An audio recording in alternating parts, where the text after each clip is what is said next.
Hey guys, and welcome back to Gregtech New Horizons. So, we started our journey into Thaumcraft last episode. I have been doing a bunch of research as well, but we will get back to Thaumcraft at a later stage. We also did adjust these multi-blocks last episode for Cetane Boosted Diesel, but we found that the production of wheat, or our biomaterials here for the fermented biomass, was not sufficient enough. So, we are going to fix that by completely rebuilding this forestry farm. To get this to work though, we do need the uranium-238 electron tubes. And to get uranium-238, we need to process some of our thorium ore, which I left in our miner at the Twilight Forest we placed on the Ordo shards. And it appears to be gone. That compressed chest was almost full as well, and we have an explosion on our hands. Someone forgot to cover the Gregtech machines here. Well, I'm quite sad that we lost that miner, especially all the resources in the chest, but we're going to make another one at H feet here, I think. These things I think do get a mining and range upgrade the higher tier they are, so at some point we were probably going to pick up the HV version anyway, and I guess we'll make another compressed chest for this.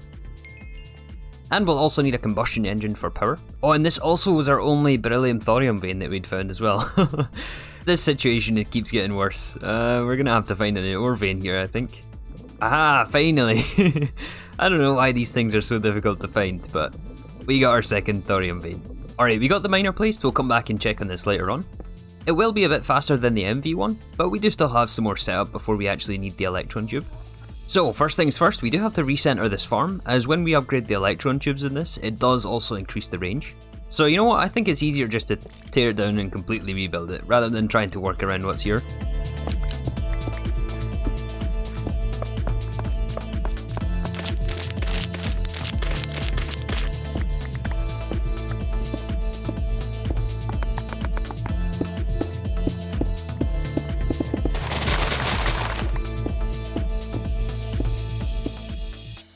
Alright, this farm is just a little bit bigger than the old one over there. Oh man, this island has turned into such a mess here. And over there at our starting zone, I have to spend a day probably to clean all this up. But let's first of all at least get this functional. So we will have to build another intricate circuit board. And I did go back to the nether just to check on the miner. That thing is really quick compared to the MV one. We were able to get just enough for the 238 rods that we need. Oh, actually no, this only gives us 2 per craft and we need 4 of these electron tubes, don't we? Oh, we have 18 more in here, okay. And it seems that all of the trips to the nether recently have paid off. We need to get an inner eye plate, which I think we have to make by cutting the block. And finally we can circuit assemble this into our uranium electron tubes, along with the molten glass of course. Oh, it does give us 4 per recipe. Oh, the circuit assembler is different, okay. Well, we have extra. So now to program the circuit, we want this on manual farm this time. We give this the uranium electron tubes, and it gives us a manual Ic2 crop farm. We will have to supply this with some dirt, so we're going to grab this. So the circuit goes in the farm. We may actually have to raise this up 1 block. I guess we'll see in a second though. And we have the iron pipelines extended for the fertilizer, but since we have our full drawer of it right now, we can just manually feed this thing. It doesn't take that much. And since this is now on manual, we do have to manually place the dirt of course, but this gives us more control and we can make it more efficient with our water placement as well. Actually, before we place it all, let's make sure it actually works, just with a tiny amount that's here. This is going to take forever to test. These zero statted crops take forever to grow like this. But hopefully with volume and when we level the seeds, it should be sufficient enough. And actually I'm forgetting one thing here, we do have to lower these stone bricks. And the reason for that is the crops will actually look for dirt blocks below the farm. So we do definitely want to leave space for that. I have to move all this farm down a couple of blocks. Alright, so we got the farm adjusted. I ended up just building on top of the stone bricks, just to make it easier to work with. And we have what I believe is optimal water placement, to give us the most amount of farming spaces. The power setup on this thing is exactly the same as we had before with the solar panel. And for now we just have some wheat crops, just to get this farm operational. There's also some blazereed in here, some stickweed, and a rapeseed here.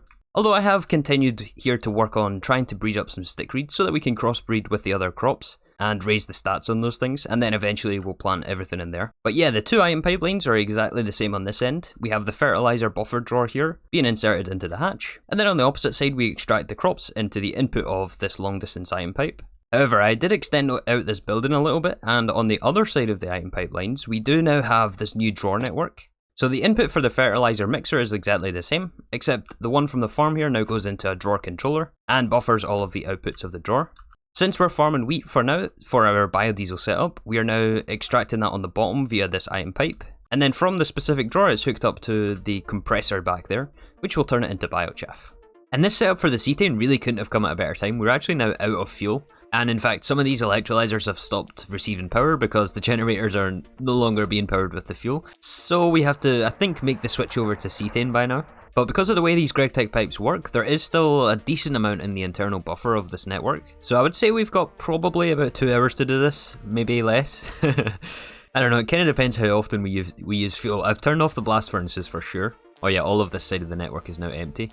Yeah, blast furnaces are off. We really have to conserve power until we make the switch over to the cetane. So right now we have 889,000 millibuckets of cetane. That will probably all go into the fluid pipe network. But we do have a decent amount of tetranitromethane. 18 buckets here will turn into a lot of cetane. It's only 200 per recipe. But first of all, let's at least reconfigure all of these pipes. And I have a feeling this wrench is going to break as well. And also because we previously had the fluid flowing one way, I think we're going to have to break all of these pipes right here. Oh, but now they have fluid in them. Well, I was hoping to avoid this, but I think we're going to have to switch them all manually like this to reverse the flow rate. For sure I'm going to miss a pipe. 100%. There's no way that this goes flawlessly. Well, I guess we're about to find out if we missed a pipe or not. But actually, I just had a thought. Before we hook this up, since there is still some fuel in here, yeah, instead of hooking the cetane up, I think what we're going to do is actually grab the super tank for the fuel. And we'll place it at the end of each line just to grab all the remaining fuel in the network. Still going, wow. This is a lot of fuel coming out of this. And we're going to have to do it on all of the offshoots here as well. This shouldn't be too much though, this just comes off the main branch. So it's basically whatever's in this pipe section right here. And now we just repeat this all throughout the base, trying not to die of hunger. Okay, I think we got everything. It's just going to be this section next to the clean room. And in fact, we should really turn this off. I must remember to turn that back on though. And yeah, there will be some fuel left in the internal buffers of the generators, but that I'm not worried about. That will just burn itself off. This 2 million millibuckets of fuel here that we collected from our fluid pipe network though, we definitely do want to keep, and we'll send all of this into this chemical reactor to make cetane. I guess MV pump will be fast enough. We'll eventually run out of tetranitromethane for this. And this will take the burden off the little LV centrifuge that's doing heavy oil on the distillation tower over there. But yeah, as we can see now, this every 6 seconds, this is going to give us so much Cetane Boosted Diesel. I think we'll also swap out the LV pump that we have on the bottom of this, do an MV one just for some more throughput into the pipe network. And now I think it's safe to hook up these pipes here. But we do now have a much more efficient fuel system powering the whole base. Why have you stopped though? Are we out of tetranitromethane? No, I just didn't hook up the generator here. I told you I would miss a pipe here. Okay, that is cetane powering our large chemical reactor. Now you should turn back on. Maybe? There we go. Oh look, it's decided to show up again. Alright, so with our cetane setup almost completed, we still have to add the biodiesel setup here. But we are already up over 1 million cetane, even with this pipe network connected. I think it's high time that we remove all of this spaghetti in here. I'd really like to reclaim this prime real estate in our base. And I think we're going to use it for some more machines, but it's going to be laid out a bit more organised than what we have here. Now that we have access to things like fluid conduits and item conduits. Oh yeah, quick update on the crops here. I've been checking this like every 30 seconds. It's taken me so long just to get those pipes sorted, but yeah, we want to avoid weeds over here. But basically we have this magic metal berry, which I think actually grows thaumium for us. We also got some Argentia crops, which is silver, ferry, which is iron, and also some nickel back here as well. Yeah, ripping out all of those machines means we'll definitely break this wrench here. And instead of crafting another basic wrench, we're going to go for the electrical GT wrenches. There is 198 pages of recipes here, so I have no clue what the best material is going to be for this. I think we're going to go for vanadium steel though. So we need the wrench tip, and then we combine this with batteries. We can either go for LV, MV, or HV. We may as well go for the HV one, right? Yes, finally, some electric tools. This does mean we'll need to charge the wrench, but it's better than crafting a new one every time it breaks. I wonder if it's also faster than the other one. Oh yeah. That's so much better. We should have done this ages ago. Oh, I'm loving this. Alright, this is going to be a lot of fun. Although, it's going to be quite tedious actually now that I'm thinking about this. There's quite a lot of fluids that we don't really want to avoid.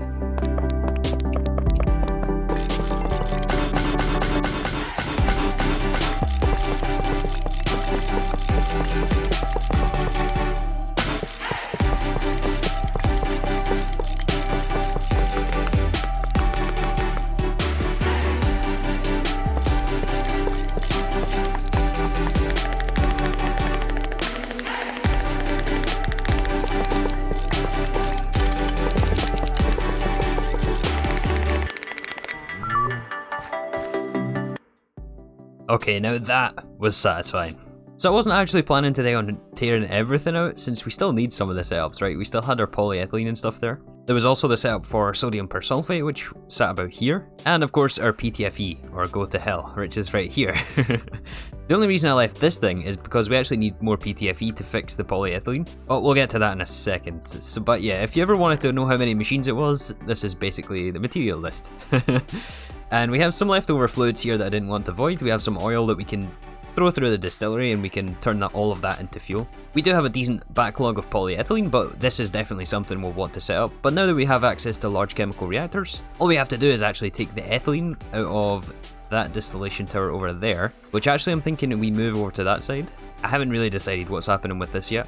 So yeah, the plan was always to redo the polyethylene with a large chemical reactor anyway. And then there was this hydrochloric, which I think was a byproduct of something. But yeah, I also did switch out the wheat in the farm to berries from Biomes of Plenty. This gives you, I believe it's like 3 to 9 per harvest, just on the default crops, which is way better than what we get from wheat anyway. Plus we are still waiting on some seeds to properly switch this thing out. But yeah, I was actually planning on getting our space infrastructure up today and tried to focus a bit on progression, but I don't think that's a good idea anymore now that we've ripped out all of these setups.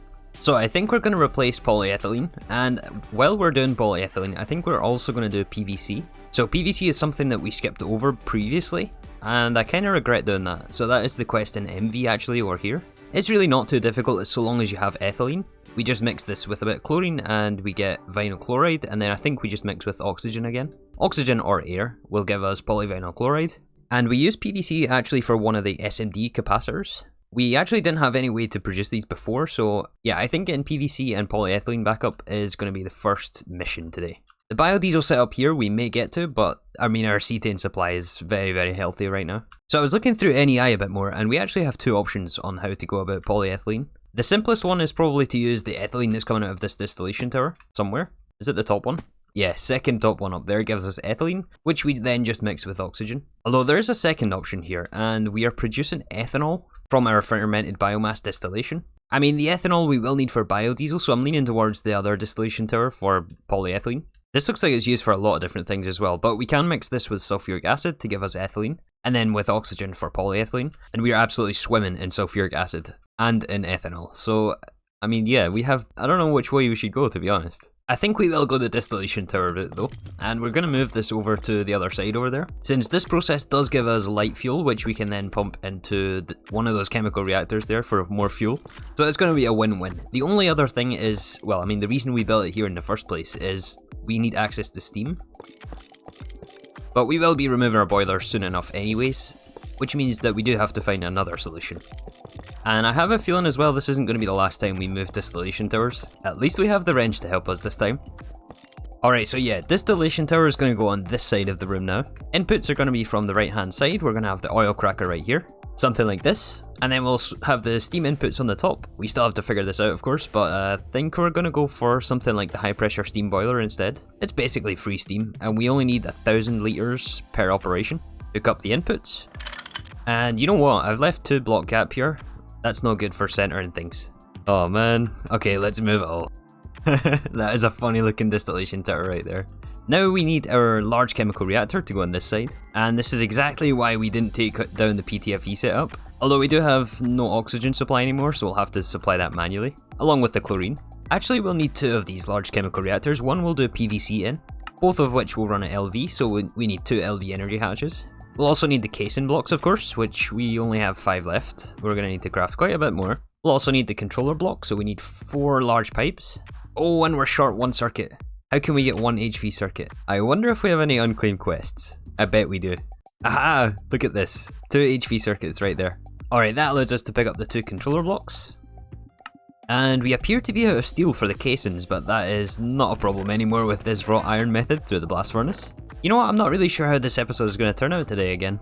I'm not sure how interesting you guys find setting up polyethylene for the millionth time is, but hopefully it's not too boring. We're almost there though, we're just crafting up the last of the casings that we need. So then large chemical reactors will go on the other side of this path. First one being for polyethylene. We will have to insert oxygen and ethylene in here, polyethylene out of the middle slot here. Half of that polyethylene is then going to be sent to the next one, and the other half will probably be sent up, where I'm thinking that we have some machines here that utilize polyethylene. So for example, we'll have like a fluid solidifier for the sheets, we'll have an assembler for, well, assembling recipes. And then yeah, the rest will go into the next chemical reactor, which makes vinyl chloride, and more oxygen. Oh, and either hydrochloric acid or chlorine. Looks like we can do either or. Okay, we'll figure that out later on though. Let's first of all fill in all the casings. I really wish this rock hive wasn't here, but we don't have a scoop to remove it. Oh, we're gonna be short, aren't we? Yep, we're short some casings. Alright, do we have 2 multi-blocks? Do they really need their own coil blocks? Maintenance hatches, that's what it is. I'm still not used to maintenance hatches from GT&H, from all the other Gregtech packs I've played. Ah, success. There we go, we have 2 multi-blocks. Okay, now for all the fluid wiring. This is where things get possibly spaghetti, although we want to avoid spaghetti as much as possible here. Since we're down to our last 9 ender fluid conduits, we're going to make some more, which first starts with the vibrant alloy. This takes a while through the blast furnace. So I guess we'll start at the beginning of this chain. To get this oil cracking unit going, we need steam in the top, and we also need the heavy fuel in here. And it's occurred to me that we can also do naphtha. We can also steam crack naphtha, and I think this gives the exact same outputs. But for now, we're just going to be hooking up the heavy fuel here. Oh, and there's pipes in the way. Oh yeah, I don't think I showed this last episode, but yeah, look at all the pipes down here. I mean, it's not that bad, to be fair. But yeah, we do have to dodge this hydrogen sulfide right here. Yeah, move this to right here, and make sure that we lock the output of this output hatch again. That is a really neat feature as well. And yeah, that way we can come out of the bottom of this steel tank with the heavy fuel here, which is actually full. Alright, this should be the input of the oil cracking unit. I moved it over a block just so that we can keep the pipe straight here. So next thing is going to be power. We are going to power these underneath just to keep things nice and clean. And before things get too bad underneath here actually, I mean we have kept the tunnels nice and straight here, but I think I'm actually going to dig all of this out underneath our factory floor. Not today of course, that's going to be a lot to dig out. We will just try to keep the pipes as straight as possible. And round number 2 of configuring these pipes. I'll see you guys next year. Man, there is something satisfying about the wrench sound though. Bravo to whoever recorded that. Cetane all the way down, looks like I didn't miss a pipe. We have fuel in generator number 1, and in the distillation tower, we also have fuel, nice. So now we have to extract the heavy oil. We'll need a pump on the bottom of the tank. Set to export, very good. Okay, that is going into the oil cracker, we need to perform the maintenance. I wonder if we can use our electric wrench, I don't see why not, right? This is the test, hit it with the mallet. We're on, okay, we're working. This should be severely steam cracked heavy fuel. Awesome, okay, let's turn this off again. Get our distillation tower up and running again. We need to perform the maintenance on this as well. So we should be getting ethylene out of this top one whenever it finishes. I have hooked it up with the pipe into the large chemical reactors, but this pipe is probably going to change. I'm not sure yet what we're going to be doing with this top space exactly, but we do have ethylene in here. That is the most important part. Awesome, okay. So now we just need oxygen for this input hatch. For now we just place a tank here with a pump on the side, and we will manually fill this with oxygen. Just until we figure out the infrastructure around here and where the oxygen supply is actually going to come from. Buffer tank for polyethylene. Quick round of maintenance once again. Oh, and we do also need 2 LV combustion generators for those, which we have right here. Oh, this is like a creative chest full of machines. I love it. Alright, LV. Always make sure. We will have to deal with these outputs as well. I mean, I guess the light fuel we can send over there.